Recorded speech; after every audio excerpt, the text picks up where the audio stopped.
we are talking about the distance arc.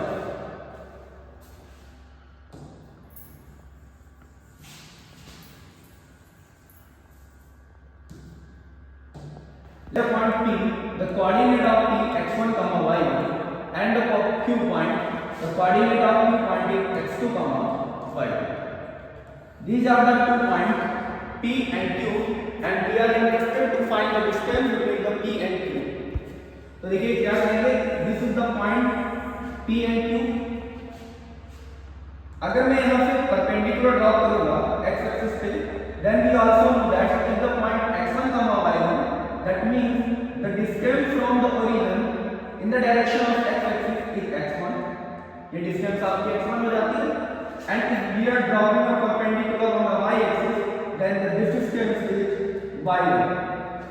Similarly, अगर मैं Q point से perpendicular draw करता हूँ x axis से, then we know that x2, the distance from the origin to that point is x2, and we are dropping the perpendicular on the y axis at that point, then we know that the distance from the origin to the y axis is y2. Okay. Now we meet it. इसको हम लोग मिला देते हैं यहाँ से. Now we are mentioning some point, that is A, B, C. Let's suppose this is the point A, and this is the point B, this is the point C, and this is also P and Q points. Okay. Now we are know that this is the origin, and distance from O to A is x1, and the distance from O to B is x2. Then if we are asking to you what is the distance from P to C, what know that the distance from origin to B is x2 and origin to A x1. That's why the distance from P to C is x2 minus x1. तो ये distance आपकी हो गई x2 minus x1. And similarly, the whole distance from Q to B is y2, and the distance from C to B is x1. So the distance from Q to C is y2 minus y1. Okay. Now P, we can easily see that P, C and Q is a right angle triangle, and we know that PC and QC. अब हम लोग PC और QC की value जानते हैं. ये value है आपकी x2 minus x1 और ये वैल्यू है आपकी y2 minus y1. Now we need to find the distance from P to Q. This is D. Okay. Applying the Pythagoras theorem, यहाँ पर हम लोग अगर Pythagoras theorem को अप्लाई करते हैं, तो we also know that Pythagoras theorem is the square on the side of hypotenuse which is equal to the sum of the square of the side, base side and the perpendicular side. Okay. So then D square is equal to the PQ square, that means D square equal to x2 minus x1, the distance of that x2 minus x1 का whole square, square of the base side plus square of the perpendicular, that is y2 minus y1 का square. Now D equal to under root of x2 minus x1 का whole square plus y2 minus y1 का whole square, and this is the distance formula. This is our distance formula P to Q.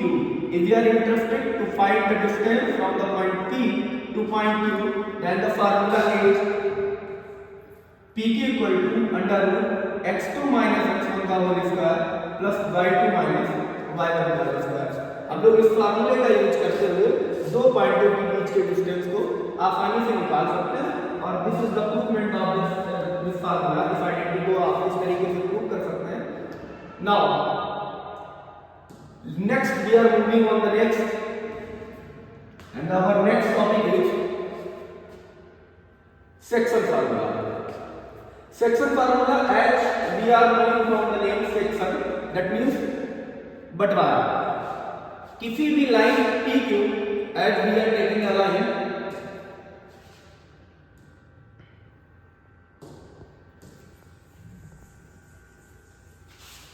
as we are taking a line PQ, this is the point P and this is the point Q, and this is the line PQ.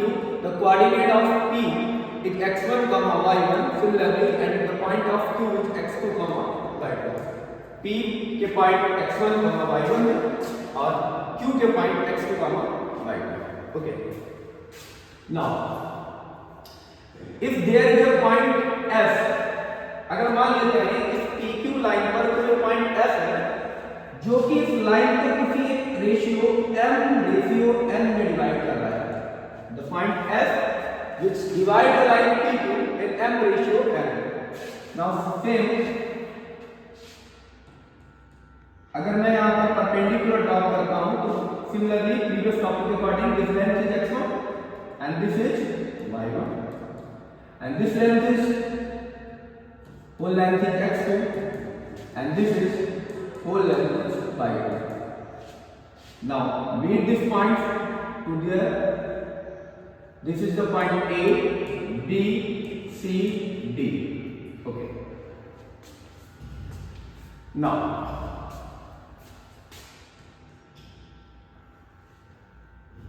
if this distance is x1 and this is x2 and the point S, let the coordinate of the point x is x, मान लेते हैं कि S जो हमने point माना है, जो हमारी PQ लाइन को m रेशियो n के रेशियो में डिवाइड कर रहा है, उसके कोऑर्डिनेट x, y है। so this point is the distance of this is x and the distance of that is y। Clear? यहाँ से हम लोग क्या करेंगे कि पूरी डिस्टेंस निकालेंगे, जैसे प्रीवियस टॉपिक में किया था कि अगर ये x1 है, ये पूरी डिस्टेंस x है, तो अगर मैं इसकी डिस्टेंस की बात करूँ, इतनी डिस्टेंस की यहाँ से लेके यहाँ तक की, तो ये डिस्टेंस हो जाएगी x माइनस x। ओके, ये टोटल डिस्टेंस यहाँ से लेके यहाँ तक की y है और ये डिस्टेंस y1 है, तो इस डिस्टेंस की अगर मैं बात करूंगा तो ये हो जाएगी y माइनस y। सिमिलरली इस वाले ट्रायंगल के लिए, ट्रायंगल SDQ के लिए SD, ये डिस्टेंस आपकी x है, तो ये आपकी हो जाएगी x2 minus x। And similarly इसके लिए अगर हम बात करते हैं तो ये होल डिस्टेंस है y2, इतनी डिस्टेंस आपकी है y, तो ये डिस्टेंस आपकी हो जाएगी यहाँ से लेके यहाँ तक y2 माइनस y।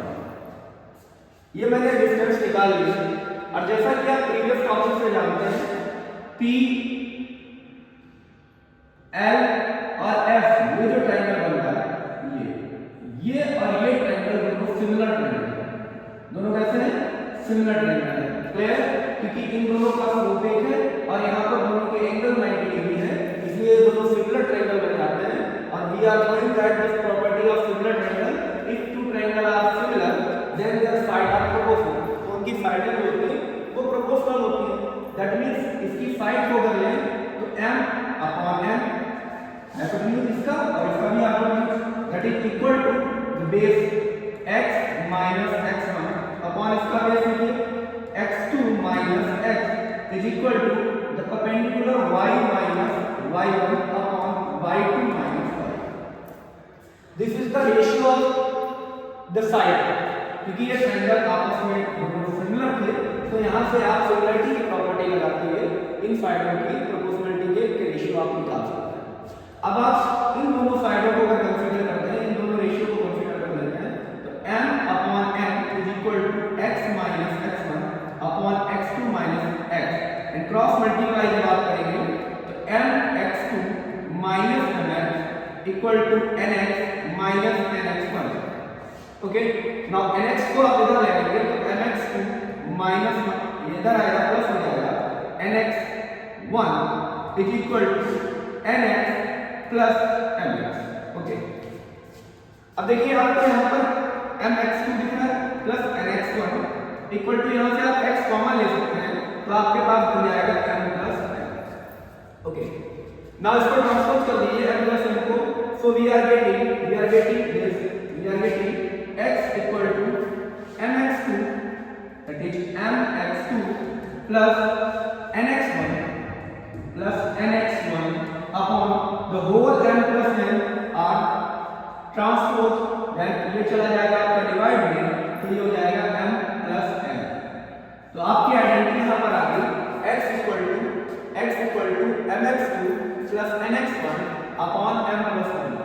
और यहाँ से हमने जो हमारा s पॉइंट था उसका x कोऑर्डिनेट निकाल लिया, दैट मींस हमने x का यहाँ पर फाइंड आउट कर लिया। नाउ अगर मैं इसके ऑर्डिनेट के बारे में बात करूं, y कोऑर्डिनेट आपका कैसे निकलेगा, तो सिमिलरली यही आपने इन दोनों के रेशियो के साथ सर्किट किया था, अब आप इसके और इसके साथ करेंगे, आप उन दोनों पॉइंटों के ले लेंगे। तो इसी तरीके से हम लोग y2 के बारे में बात करते हैं, तो हम ये रेशियो ले लेंगे m upon n equal to हमारे पास वैल्यू थी y minus y1 upon y2 minus y, आप क्रॉस मल्टीप्लाई करेंगे my2 plus my2 minus my equal to ny minus ny1। Okay, अब आप क्या करेंगे, my1 को इधर लाएंगे, तो my2 plus ny1 is equal to ny plus my। Now y is taking common, my2 plus ny1 is equal to, now y is taking common, then m plus n. Okay, now next m plus n comes from this side, then y equal to m y2 plus n y1 upon m plus n, and now we are getting our second coordinate of the point f is y. This is y equal to m by 2 plus n by 1 upon m plus n. This is the coordinate of that point x. Okay.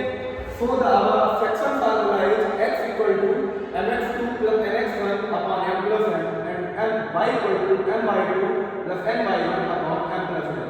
And this is used for the finding that point which intersect the line PQ in internal.